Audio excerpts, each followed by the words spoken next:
Nah, tahap gratulasi ini merupakan tahap perkembangan setelah blastula. Dan tahap gratulasi ini merupakan tahap yang sangat penting. Kenapa demikian? So, penasaran kan? Yuk kita simak pembahasannya. Jangan lupa like, subscribe, and share-nya ya.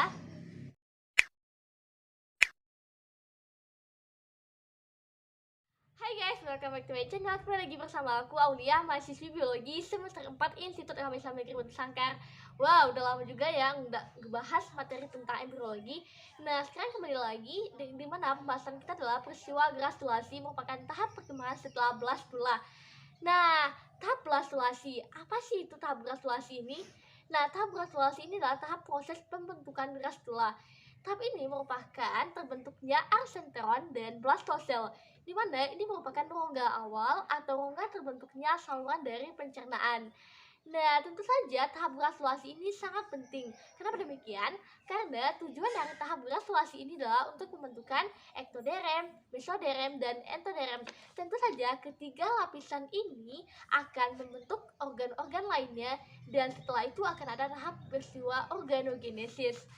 Dan tentu saja untuk di gratulasi ini ada dua pembahasan yang penting sebelum kita masuk ke bagian gratulasi itu, yaitu ada peta nasib atau fat map dan ada gerakan morfogenetik. Tadi ada dua kan, ada peta nasib atau fat map dan gerakan morfogenetik. Oke, kita bahas satu-satu dulu. Kita akan bahas tentang peta nasib atau fat map. Kenapa sih demikian pentingnya si fat map ini sebelum kita masuk ke gratulasi? Nah, fat map atau peta nasib ini sudah terbentuk pada tahap blastula akhir. Nah, sebenarnya organ-organ kita ini seperti organ-organ yang penyusun tubuh kita udah terbentuk, yaitu di mana daerah bakal pembentuk organ ini yang berpeta pada blastula akhir ini. Nah, tentu saja di sini sudah ada arah gerakannya, terus bagaimana sudah tahu pula organ yang terbentuk. Nah, untuk setelah itu, daerah persuktif atau perspektif ini akan mengalami perpindahan ke daerah blastula.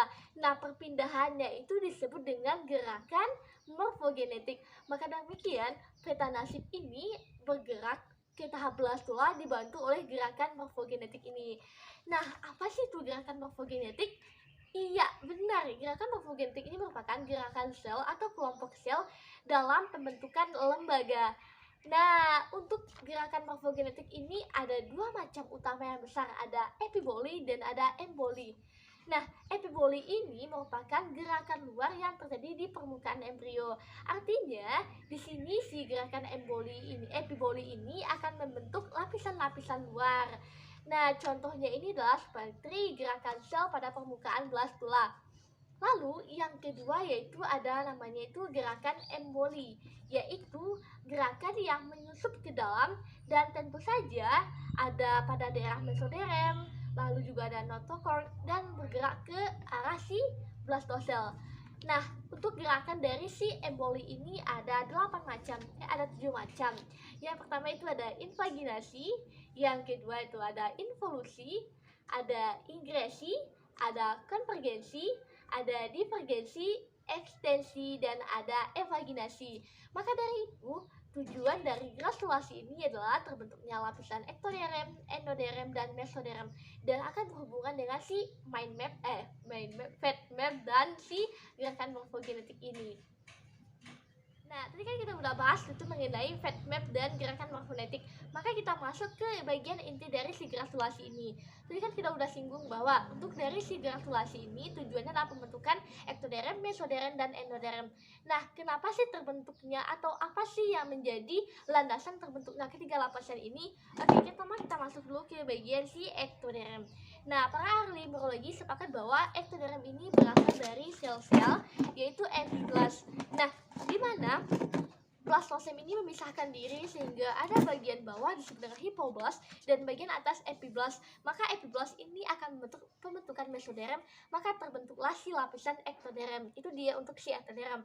Lalu yang kedua yaitu ada endoderm. Endoderm itu merupakan lapisan bawah, tetapi tidak. Para ahli embriologi sepakat bahwa kalau seandainya endoderm ini tidak terbentuk dari si hipoblast. Kenapa demikian?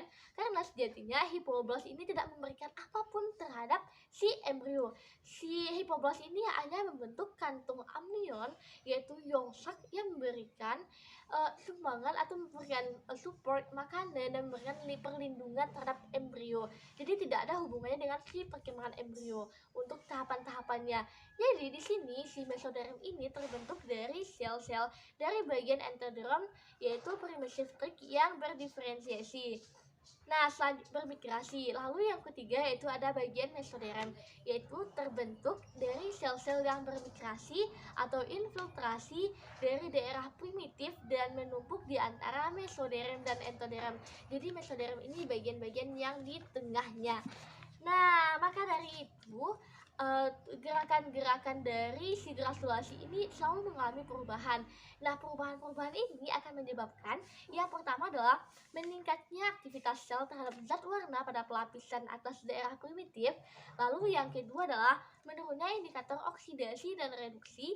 Lalu yang ketiga ada menghilangkan lemak-lemak daerah invaginasi. Lalu yang keempat yaitu meningkatnya kandungan RNA, ada sulfhidrat dan kontraksi indoperol, oksidasi dan fosfatase. Nah, yang uniknya pada si mamalia pada tahap granulasi ini tidak begitu jelas. Kenapa demikian? Karena tahap perkembangan dan neural dan blastulasi ini hampir sama, jadi tidak begitu jelas. Jadi hampir dikatakan bahwa tahap granulasi ini tidak ada pada mamalia. Jadi untuk daerah si aves kan ada epiblast dan hipoblast tadi. Sedangkan untuk pada mamalia ada yang namanya itu ada tropoblast dan Einerselmas ICM. Nah, ICM inilah berkembang menjadi epiblast dan hipoblast yang akan membentuk 3 lapisan utama. Nah, itu dia pembahasan kita itu mengenai granulasi. Gimana, seru kan? Nah, seandainya karena teman-temannya ragu atau yang ingin ditanyakan, silakan klik di kolom komentar atau berikan pertanyaan di kolom komentar, dan sebisa mungkin nanti akan aku jawab dan aku berikan love untuk kalian semua. Tunggu terus ya dan tetap stay tune. Assalamualaikum warahmatullahi wabarakatuh.